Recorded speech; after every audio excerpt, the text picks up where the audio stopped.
पाकिस्तान और अफगानिस्तान के बीच पिछले कुछ महीनों से जारी तनाव आखिरकार एक नई दिशा में बढ़ता दिख रहा है। दोनों देशों के बीच हालिया बैठक के बाद नतीजा न निकलने पर अब दोनों देशों के बीच फिर हुई गोलीबारी, सीमा संघर्ष और लगातार बढ़ती दुश्मनी पर अब एक ऐसी उम्मीद जगी है जो दक्षिण एशिया में स्थिरता की नई कहानी लिख सकती है। जी हाँ, तुर्की की राजधानी इस्तांबुल में आयोजित शांति वार्ता में दोनों देशों ने युद्ध विराम बनाए रखने पर सहमति जताई। यह फैसला ऐसे समय पर आया जब दोनों देशों की सीमाओं पर हाल ही में हुई झड़पों में दर्जनों सैनिक और नागरिकों की जान चली गई। तुर्की के विदेश मंत्रालय ने गुरुवार को इस समझौते की घोषणा की। बयान में बताया गया कि बातचीत के दौरान तुर्की और कतर ने मध्यस्थता की भूमिका निभाई और दोनों पक्षों को शांति की दिशा में आगे बढ़ने के लिए राजी किया। अब 6 नवंबर को एक बार फिर इस्तांबुल में उच्च स्तरीय बैठक होगी, जिसमें युद्ध विराम को लागू करने की विस्तृत रूपरेखा तैयार की जाएगी। दोनों देशों के प्रतिनिधियों ने इस बात पर सहमति जताई है कि एक निगरानी और सत्यापन तंत्र बनाया जाएगा जो यह सुनिश्चित करेगा कि युद्ध विराम का उल्लंघन करने वाले पक्ष के खिलाफ तुरंत कार्रवाई हो। दरअसल आपको बता दें कि बीते कुछ हफ्तों में पाकिस्तान और अफगानिस्तान की सीमाओं पर हालात काफी बिगड़ गए थे। कई बार हुई गोलीबारी में सैनिकों के साथ साथ आम नागरिकों को भी नुकसान हुआ है। पाकिस्तान का आरोप है कि अफगानिस्तान की धरती से तहरीक तालिबान यानी कि पाकिस्तान टीटीपी के आतंकियों को समर्थन मिल रहा है, जबकि अफगान तालिबान का कहना था कि पाकिस्तान उसके सीमावर्ती इलाकों पर हवाई हमले कर रहा है। इस आरोप प्रत्यारोप के बीच रिश्तों में तनाव अपने चरम पर पहुंच गया है, यानी कि चरम सीमा पर पहुंच गया है। अफगानिस्तान के तालिबान शासित प्रशासन ने इस महीने की शुरुआत में पाकिस्तान पर पूर्वी बाजार पर बमबारी करने का आरोप लगाया था, जिसमें कई नागरिकों की जान गई थी।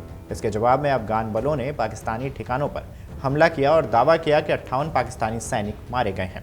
हालांकि पाकिस्तान ने इस दावे को सिरे से खारिज कर दिया और कहा है कि उसके केवल 23 सैनिक शहीद हुए हैं और एक अभियान आतंकी ठिकानों को निशाना बनाने के लिए चलाया गया था। इस बढ़ते तनाव के बीच 19 अक्टूबर को कतर में एक आपात बैठक बुलाई गई, जिसमें अस्थायी युद्ध विराम पर सहमति बनी। हालांकि उसके बाद इस्तांबुल में 4 दिन तक चली बातचीत बिना किसी ठोस नतीजे के खत्म हुई है। लेकिन अब नई बातचीत से यह उम्मीद फिर जगी है कि दोनों देशों के बीच स्थायी शांति की राह कुछ निकलेगी। पाकिस्तान के रक्षा मंत्री ख्वाजा मोहम्मद आसिफ ने कहा है कि कतर और तुर्की के आग्रह पर पाकिस्तान ने शांति प्रक्रिया को एक बार और मौका देने का फैसला किया है। उन्होंने साफ कहा है कि पाकिस्तान की मुख्य मांग यही है कि अफगानिस्तान अपनी जमीन का इस्तेमाल किसी भी तरह की आतंकी गतिविधियों के लिए न होने दे।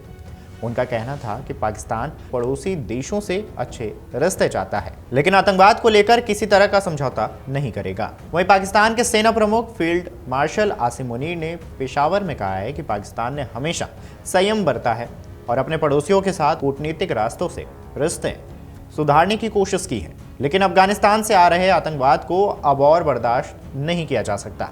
उन्होंने यह भी कहा है कि पाकिस्तान ने हाल के वर्षों में अपने आर्थिक और राजनीतिक हालात सुधारने की दिशा में काफ़ी कदम उठाए हैं, लेकिन आतंकी घटनाएं इन प्रयासों को कमज़ोर कर रही हैं।